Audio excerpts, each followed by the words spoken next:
Live from London, this is BBC News. Disaster in the North Sea. An oil tanker is on fire after a major collision with a container ship off the coast of Hull. A Coast Guard rescue operation is underway. More than 30 survivors have been brought ashore in Grimsby.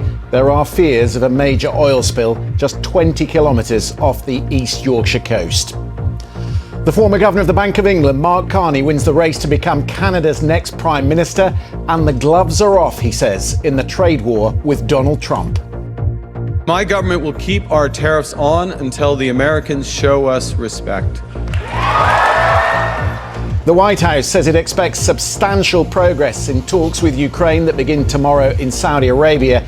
Ukraine's top commander says a Russian advance in Kursk has been brought under control. And the meat, dairy and sugar that is grown in a lab.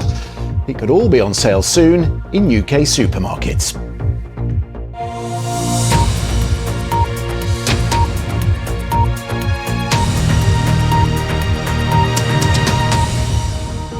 Hello, I'm Christian Fraser. Welcome to Verified Live. A major rescue operation is currently underway in the North Sea after an oil tanker and a cargo vessel collided this morning off the coast of Hull.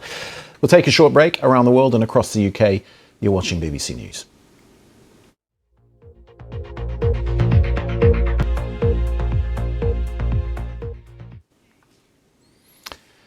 Welcome back. Canada will never, ever be part of the United States. The words of the country's incoming Prime Minister Mark Carney, who last night won a landslide victory to succeed Justin Trudeau. Carney, the former Governor of the Bank of England, says the gloves are coming off in the trade war with the United States. Let's focus on the situation in Syria, because the Defence Ministry said this morning that it has ended its military operation in which hundreds of civilians were killed by the new government's security forces. But there are reports of fighting breaking out in some rural areas of the region.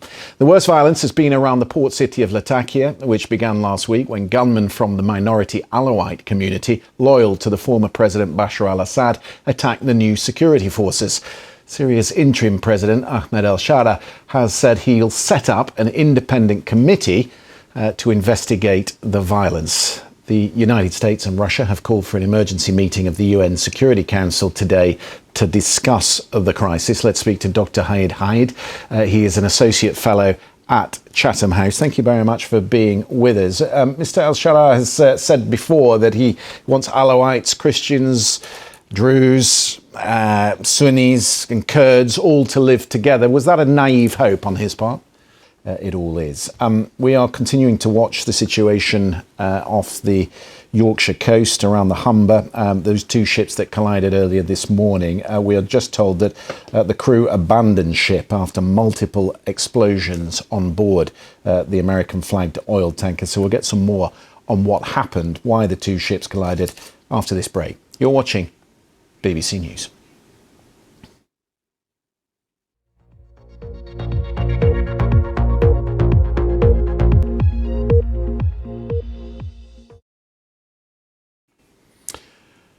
Welcome back. We're continuing to watch the situation, as I say, with this collision between two ships in the North Sea, both of which were on fire earlier this morning. The Stena Immaculate, carrying jet fuel for the American government, one of its tankers on board the ship punctured by the collision with a Portuguese-flagged container ship, the Ceylon, which seems to have been heading south.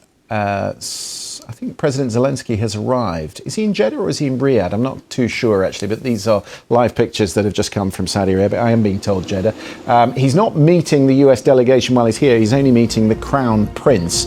But obviously the Crown Prince playing quite a significant role in the peace talks that will unfold over Ukraine. So an important meeting before the Americans and the Ukrainians meet at technical level tomorrow. So we'll continue to watch that. Do stay with us. You're watching BBC News.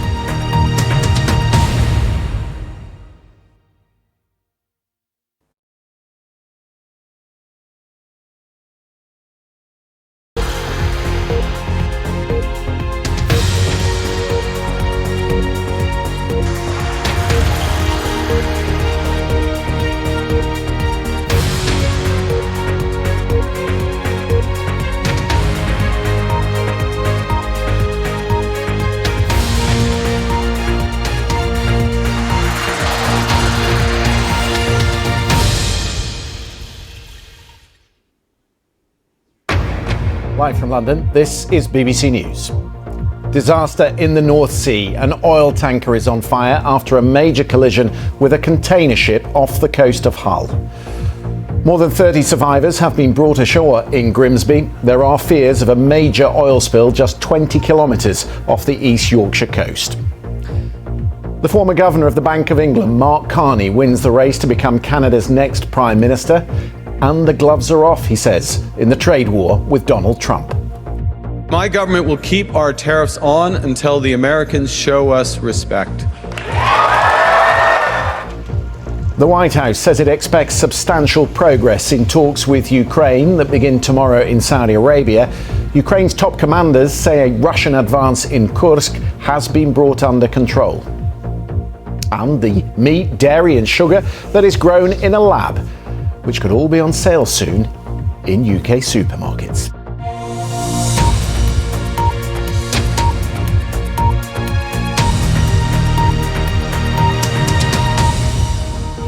A very warm welcome to Verified Live. A major rescue operation is taking place currently in the North Sea after an oil tanker and a cargo vessel collided this morning off the coast of Hull. Around the world and across the UK, this is BBC News.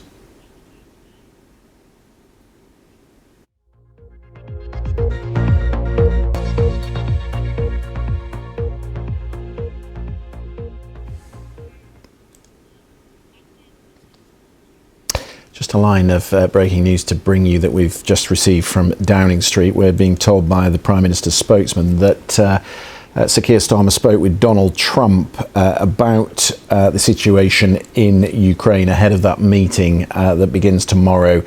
Yeah, it's always about the minerals. It is always about the minerals. We'll have to cut it there. Jonathan Callis, thank you very much for that. Just a quick line to tell you before we go to the break. 6,500 jobs to go at NHS England as part of the government's restructuring plans. We'll tell you more about that in the coming minutes. Do stay with us.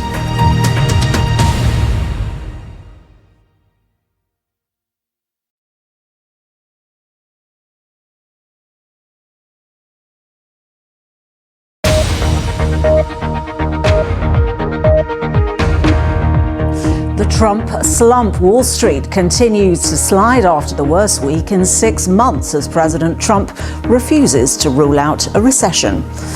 Meanwhile, the trade war intensifies as China hits US farm products with a barrage of tariffs, and Canada puts a 25% surcharge on electricity it sends to America.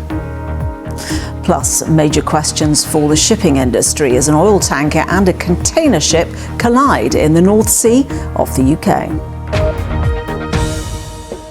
Hello and welcome to Business Today. I'm Tanya Beckett. Shares on Wall Street have continued their slump this Monday, led by the Nasdaq, which has plunged as much as 4% as concerns grow about the impact of President Trump's trade policies on the US economy. Seemingly a very normal business from both parties, but in the end, an unfortunate event. I'm happy to hear that most crew on board well. Yes, well, thank you very much indeed for joining us, and do stay with us here on BBC News.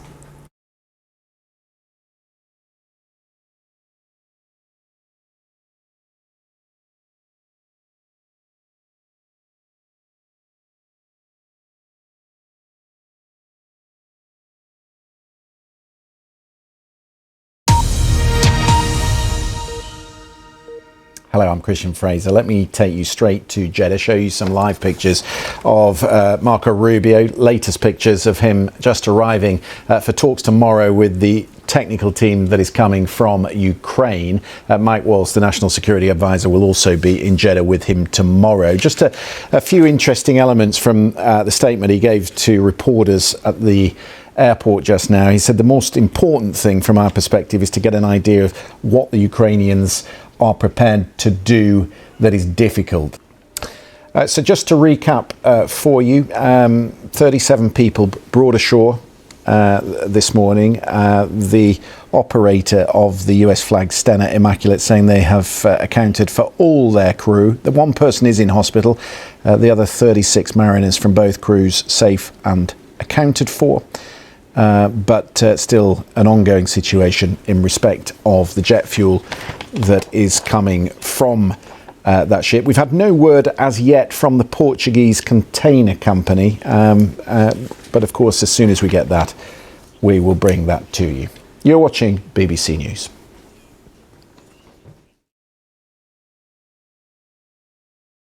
Let's speak then to Richard Mead. He is the editor-in-chief of the shipping news publication, Lloyd's List. Thank you very much for being with us, Richard.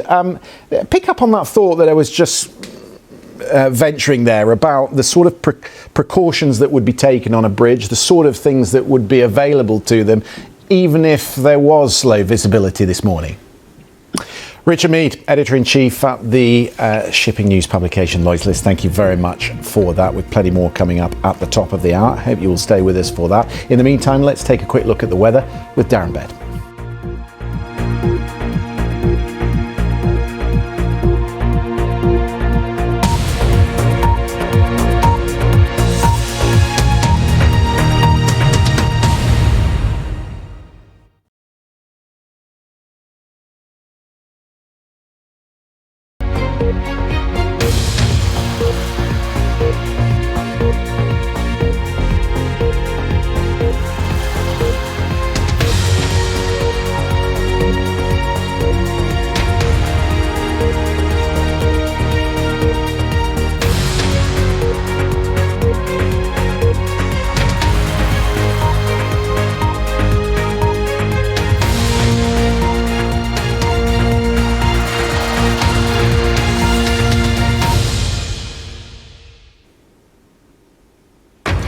Live from London, this is BBC News. Disaster in the North Sea. An oil tanker is on fire after a major collision with a container ship off the coast of Hull. More than 30 people have been brought ashore, with at least one in hospital. Fears are growing of a major oil spill after one of the vessels carrying jet fuel ruptured.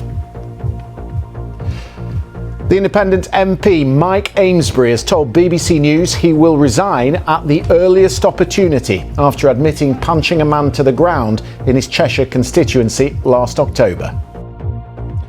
I'm going to step aside at the earliest opportunity.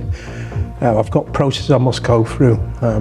Staff, for example, there's a statutory process in terms of redundancies. Stock markets in the United States have fallen sharply in early trading as President Trump refuses to rule out the prospect of a recession. The former governor of the Bank of England, Mark Carney, says the gloves are off in the trade war with Donald Trump. Ontario has just announced new tariffs on the electricity supply to 3 US states. And the meat, dairy and sugar that is grown in a lab could all be on sale soon in UK supermarkets.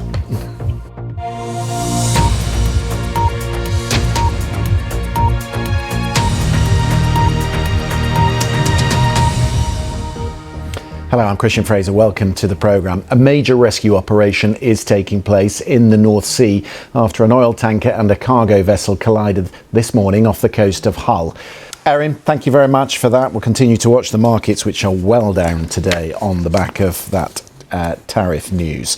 I'm watching these pictures, and I have been watching them all afternoon from the North Sea. These two ships which have been on fire, salvage crews in the area. We've been seeing updated pictures of ships manoeuvring around them. Obviously a huge salvage operation at the moment, not least because the container ship that hit the oil tanker, a Portuguese flagged container ship, was carrying, according to Lloyd's List, 15 containers of sodium cyanide. 15 containers. That will make things all the more precarious for the crews involved in that operation. We'll continue to watch. Do stay with us.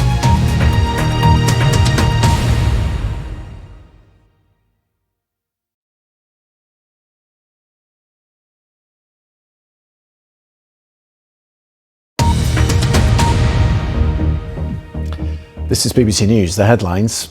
Disaster in the North Sea. An oil tanker is on fire after a major collision with a container ship off the coast of Hull. More than 30 people have been brought ashore, with at least one in hospital. Fears are growing of a major oil spill after one of the vessels carrying jet fuel ruptured. The other is carrying 15 containers of sodium cyanide. The Independent MP Mike Amesbury tells BBC News he will resign at the earliest opportunity after admitting punching a man to the ground in his Cheshire constituency last October. I'm going to step aside at the earliest opportunity. I've got processes I must go through. Staff, for example, there's a statutory process in terms of redundancies. Stock markets in the United States have fallen sharply in early trading as President Trump refuses to rule out the prospect of a recession. The former governor of the Bank of England, Mark Carney, says the gloves are off in the trade war with Donald Trump. The province of Ontario has just announced new tariffs on the electricity supply to 3 US states. And the meat, dairy and sugar that is grown in a lab could all be on sale soon in UK supermarkets. Plenty more news to come, but first let's get a check on the sport. Here's Mark Edwards. Hello, Mark. Hello, Christian. We're going to start with football and the news that Manchester City women's head coach Gareth Taylor has been sacked. Former City player has been in charge since 2020, leading them to FA Cup and League Cup success in 2020 and 2022, respectively. Our reporter Joe Curry is with me now. Joe, how much of a surprise is this? Okay, brilliant. Thank you very much, Joe. Now we're going to go towards the Premier League. Nottingham Forest have lost their appeal against a fine for a £750,000 fine over social media posts last season. And that's all your sport for now. Back to you, Christian. Mark, thank you very much. Some big news breaking in the last hour in respect of healthcare services here in the UK. Major staff cuts, we're told, are being planned at NHS England as part of the government's plan to avoid duplication with the Department of Health. Around half the workforce, or about 6,500 jobs, we're told, are now at risk. 3 more NHS England board members are due to leave after the Chief Executive, Amanda Pritchard, and the Medical Director, Sir Stephen Powis, recently announced they would quit. With me in the studio, our Health Editor, Hugh Pym. These are big numbers, 6,500. That's it from me. The 6 o'clock news is coming up.